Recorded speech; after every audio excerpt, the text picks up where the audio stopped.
धारा 71 गवाह पर समन की तामील। यह धारा विशेष रूप से गवाहों को समन भेजने की प्रक्रिया से संबंधित है और इसमें समन तामील के पारंपरिक तरीकों के अलावा इलेक्ट्रॉनिक और पंजीकृत डाक के उपयोग का प्रावधान किया गया है। 1.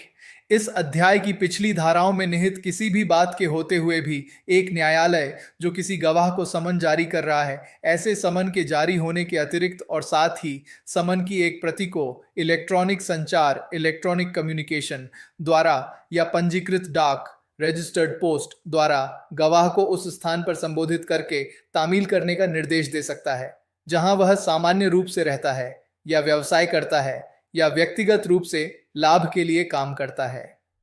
सरल शब्दों में इस अध्याय की पिछली धाराओं जैसे धारा 64 से 70 में जो कुछ भी कहा गया है उसके बावजूद अगर कोई अदालत किसी गवाह विटनेस को समन भेज रही है तो अदालत नियमित समन भेजने के साथ साथ समन की एक कॉपी को इलेक्ट्रॉनिक माध्यम से जैसे ईमेल या पंजीकृत डाक रजिस्टर्ड पोस्ट द्वारा भी भेज सकती है।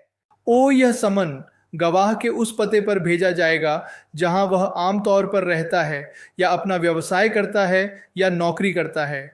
यह प्रावधान समन की तामील को अधिक कुशल और तेज बनाने के लिए है। 2. जब गवाह द्वारा हस्ताक्षरित होने वाली एक प्राप्ति एक्नॉलेजमेंट या एक डाक कर्मचारी द्वारा किया गया पृष्ठांकन एंडोर्समेंट कि गवाह ने समन लेने से इनकार कर दिया है प्राप्त हो गया है या धारा 70 की उपधारा 3 के तहत इलेक्ट्रॉनिक संचार द्वारा समन की डिलीवरी का प्रमाण न्यायालय की संतुष्टि के लिए प्राप्त हो गया है, तो समन जारी करने वाला न्यायालय यह मान सकता है कि समन विधिवत रूप से तामील किया गया है। सरल शब्दों में अदालत यह कब मानेगी कि गवाह को समन मिल गया है, तामील हो गया है, जब गवाह के दस्तखत वाली पावती एक्नॉलेजमेंट मिल जाए जो यह बताती है कि उसने समन प्राप्त कर लिया है, या जब डाक कर्मचारी की तरफ से एक नोट एंडोर्समेंट मिल जाए जिसमें लिखा हो कि गवाह ने समन लेने से इनकार कर दिया, या जब इलेक्ट्रॉनिक माध्यम से समन की डिलीवरी का सबूत जैसा कि धारा 70 की उपधारा 3 में बताया गया है यानी इलेक्ट्रॉनिक समन का अटेस्टेड कॉपी अदालत को संतोषजनक लगे। इनमें से कोई भी स्थिति होने पर समन जारी करने वाली अदालत यह मान लेगी कि समन ठीक से गवाह पर तामील कर दिया गया है। संक्षेप में धारा 51 गवाहों पर समन तामील करने के लिए एक आधुनिक और बहुआयामी दृष्टिकोण प्रदान करती है। यह अदालतों को पारंपरिक तरीकों के साथ साथ इलेक्ट्रॉनिक संचार और पंजीकृत डाक का उपयोग करने की अनुमति देती है। यह धारा यह भी स्पष्ट करती है कि किस प्रकार की पावती या इलेक्ट्रॉनिक रिकॉर्ड को समन की वैध तामील का प्रमाण माना जाएगा, जिससे अदालती कार्यवाही की गति और दक्षता में सुधार हो। धारा 72 गिरफ्तारी वारंट का प्रारूप और अवधि। यह धारा बताती है कि न्यायालय द्वारा जारी किया गया गिरफ्तारी वारंट कैसा दिखना चाहिए और वह कब तक वैध रहता है। 1. इस संहिता के तहत किसी न्यायालय द्वारा जारी किया गया प्रत्येक गिरफ्तारी वारंट लिखित रूप में होगा। ऐसे न्यायालय के पीठासीन अधिकारी द्वारा हस्ताक्षरित होगा और न्यायालय की मुहर लगी होगी। सरल शब्दों में जब भी कोई अदालत कोर्ट इस नए कानून के तहत किसी की गिरफ्तारी के लिए वारंट जारी करती है तो उस वारंट में ये बातें जरूरी होंगी। वह लिखित इन राइटिंग में होना चाहिए।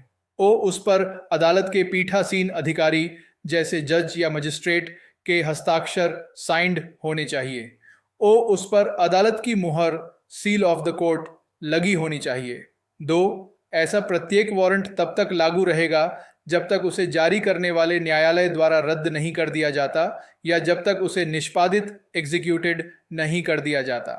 सरल शब्दों में एक बार जब अदालत कोई गिरफ्तारी वारंट जारी कर देती है तो वह वारंट तब तक वैध लागू रहता है जब तक उसी अदालत द्वारा उसे रद्द कैंसिल नहीं कर दिया जाता।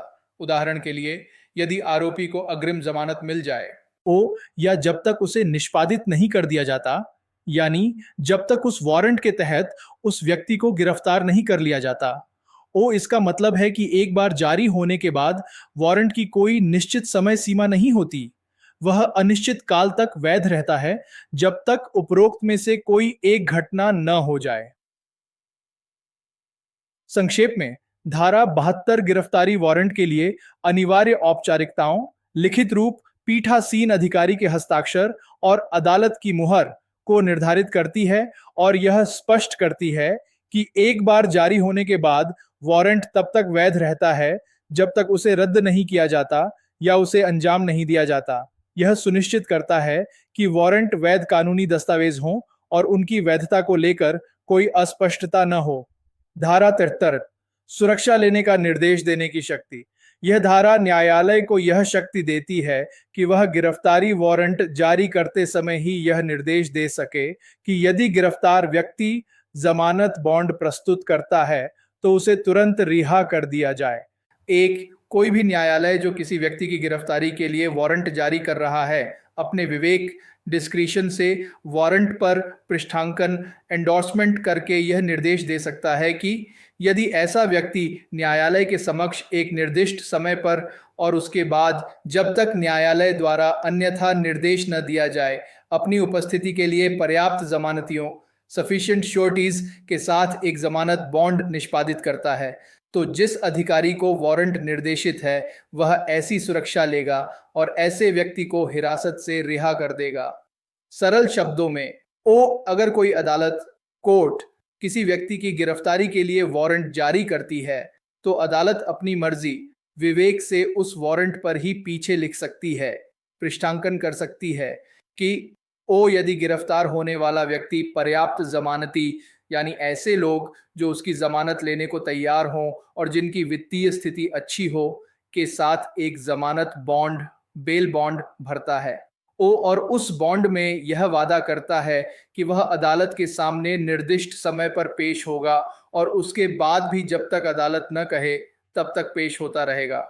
तो जिस अधिकारी को वह वारंट दिया गया है, यानी जो गिरफ्तार करने जाएगा, वह अधिकारी वह जमानत लेगा और उस व्यक्ति को तुरंत हिरासत से छोड़ देगा। यह प्रावधान इसलिए है ताकि व्यक्ति को बेवजह मजिस्ट्रेट के सामने पेश होने तक हिरासत में न रखा जाए अगर मामला जमानती प्रकृति का हो। 2, पृष्ठांकन में निम्नलिखित बातें लिखी होंगी। सरल शब्दों में, वारंट पर जो पृष्ठांकन पीछे लिखा गया निर्देश होगा उसमें ये बातें साफ साफ लिखी होंगी। जमानतियों की संख्या, कितने जमानती चाहिए, जैसे 1, 2। वह राशि जिसमें वे जमानती और वह व्यक्ति जिसके लिए गिरफ्तारी वारंट जारी किया गया है क्रमशः बाध्य होंगे। कितनी रकम का बॉन्ड भरा जाएगा और जमानती व गिरफ्तार व्यक्ति कितनी रकम के लिए बाध्य होंगे यदि व्यक्ति अदालत में पेश नहीं होता। वह समय जिस पर उसे न्यायालय के समक्ष उपस्थित होना है। व्यक्ति को किस तारीख और समय पर अदालत में पेश होना है।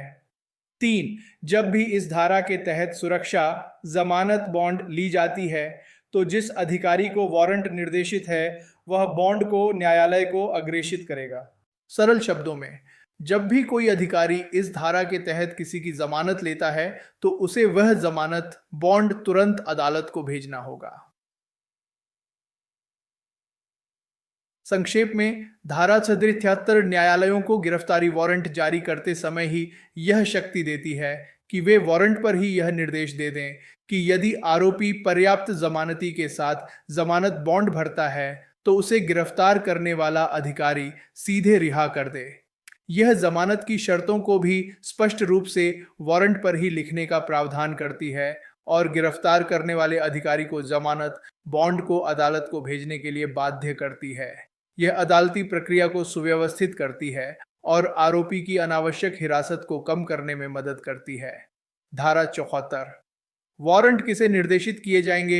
यह धारा बताती है कि अदालत द्वारा जारी किए गए गिरफ्तारी वारंट को सामान्यतः किसे सौंपा जाएगा और विशेष परिस्थितियों में इसे किसी अन्य व्यक्ति को भी सौंपा जा सकता है। एक गिरफ्तारी वारंट सामान्यतः एक या एक से अधिक पुलिस अधिकारियों को निर्देशित किया जाएगा, लेकिन वारंट जारी करने वाला न्यायालय, यदि उसका तत्काल निष्पादन इमीडिएट एग्जीक्यूशन आवश्यक है और कोई पुलिस अधिकारी तुरंत उपलब्ध नहीं है, तो उसे किसी अन्य व्यक्ति या व्यक्तियों को निर्देशित कर सकता है और ऐसे व्यक्ति या व्यक्ति उसे निष्पादित करेंगे। सरल शब्दों में, आमतौर पर गिरफ्तारी का वारंट एक या ज्यादा पुलिस अधिकारियों को दिया जाएगा। लेकिन अगर वारंट जारी करने वाली अदालत को लगता है कि गिरफ्तारी तुरंत होनी चाहिए, तत्काल निष्पादन जरूरी है और उस समय कोई पुलिस अधिकारी तुरंत उपलब्ध नहीं है, तो अदालत उस वारंट को किसी अन्य व्यक्ति या व्यक्तियों को भी दे सकती है। और ऐसे व्यक्ति या व्यक्तियों को वह वारंट निष्पादित एग्जीक्यूट करना होगा, यानी उस वारंट के तहत गिरफ्तारी करनी होगी। यह असाधारण परिस्थितियों में गिरफ्तारी सुनिश्चित करने के लिए है। 2, जब कोई वारंट एक से अधिक अधिकारियों या व्यक्तियों को निर्देशित किया जाता है, तो उसे सभी या उनमें से कोई एक या एक से अधिक द्वारा निष्पादित किया जा सकता है। सरल शब्दों में, अगर एक ही वारंट एक से ज्यादा पुलिस अधिकारियों या व्यक्तियों को दिया गया है, तो उस वारंट के तहत गिरफ्तारी उनमें से कोई भी एक या एक से ज्यादा अधिकारी व्यक्ति कर सकते हैं या वे सभी मिलकर भी कर सकते हैं। संक्षेप में, धारा 74 यह स्पष्ट करती है कि गिरफ्तारी वारंट सामान्यतः पुलिस को निर्देशित किए जाते हैं। हालांकि तत्काल आवश्यकता और पुलिस की अनुपलब्धता की स्थिति में न्यायालय इसे किसी गैर पुलिस व्यक्ति को भी सौंप सकता है।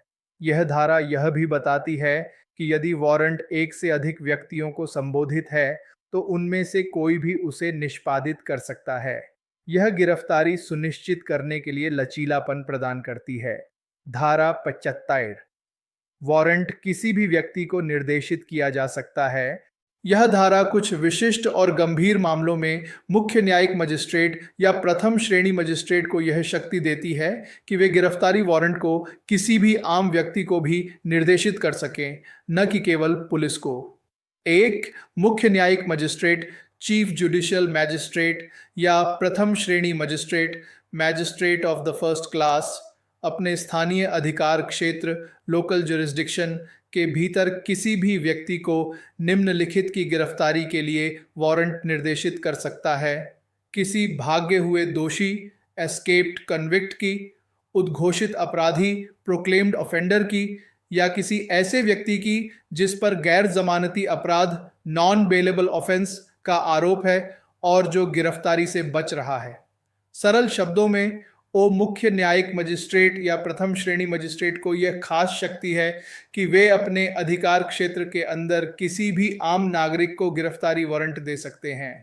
यह वारंट किन लोगों को गिरफ्तार करने के लिए दिया जा सकता है? जो दोषी व्यक्ति जेल से भागा हुआ है, जो व्यक्ति उद्घोषित अपराधी है, जिसके लिए पुलिस ने इनाम घोषित किया हो या जिसे फरार घोषित किया हो, या कोई ऐसा व्यक्ति जिस पर गंभीर गैर जमानती अपराध का आरोप है और जो पुलिस से छिप रहा है या गिरफ्तारी से बच रहा है। 2, ऐसा व्यक्ति वारंट की प्राप्ति की लिखित में पुष्टि करेगा और यदि वह व्यक्ति जिसके लिए वारंट जारी किया गया था उसकी देखरेख वाली किसी भी भूमि या अन्य संपत्ति में है या प्रवेश करता है, तो वह उसे निष्पादित करेगा। सरल शब्दों में, जिस आम नागरिक को मजिस्ट्रेट यह वारंट देता है उसे वारंट मिलने की लिखित में रसीद देनी होगी। और यदि वह व्यक्ति जिसे गिरफ्तार करना है उस नागरिक की देखरेख वाली किसी जमीन या संपत्ति पर मौजूद है या उसमें घुसता है, तो उस नागरिक को वारंट को अंजाम देना होगा, यानी उस व्यक्ति को गिरफ्तार करना होगा।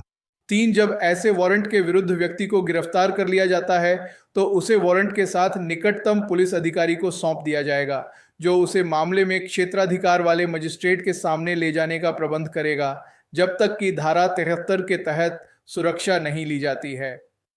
सरल शब्दों में, जब उस आम नागरिक द्वारा वारंट के तहत व्यक्ति को गिरफ्तार कर लिया जाता है, तो गिरफ्तार व्यक्ति को वारंट के साथ तुरंत पास के पुलिस अधिकारी को सौंप देना होगा। पुलिस अधिकारी फिर उस व्यक्ति को उस मजिस्ट्रेट के सामने पेश करवाएगा जिसके पास उस मामले का अधिकार क्षेत्र है। लेकिन अगर धारा 73 के तहत यानी वारंट पर ही जमानत का निर्देश दिया गया हो और जमानत दे दी गई हो, जमानत ले ली गई है, तो मजिस्ट्रेट के सामने पेश करने की जरूरत नहीं होगी।